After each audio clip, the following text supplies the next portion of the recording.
اعوذ باللہ من الشیطان الرجیم بسم اللہ الرحمن الرحیم۔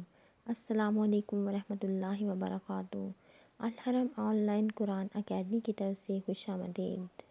آج میں آپ کو ایک بہت ہی پیاری حدیث پڑھ کر سناؤں گی، لیکن اس سے پہلے میں آپ لوگوں سے گزارش کروں گی کہ اگر آپ میرے چینل پر نئے ہیں تو اسے لائک اور سبسکرائب کریں اور اپنے دوستوں میں اسے ضرور شیئر کریں اور ہمارے ساتھ صدقہ جاریہ کا حصہ بنیں۔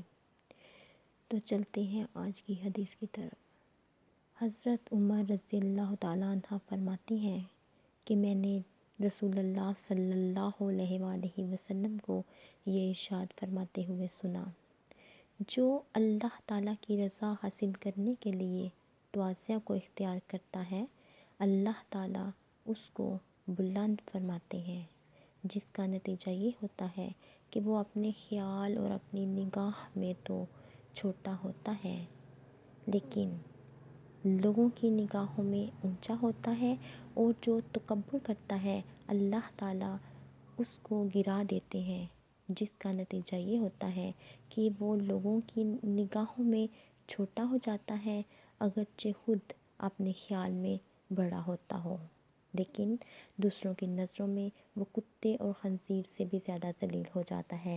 اللہ تعالیٰ سے دعا ہے کہ اللہ تعالیٰ ہمارے اندر تواضع انکساری کو پیدا فرمائے، آمین۔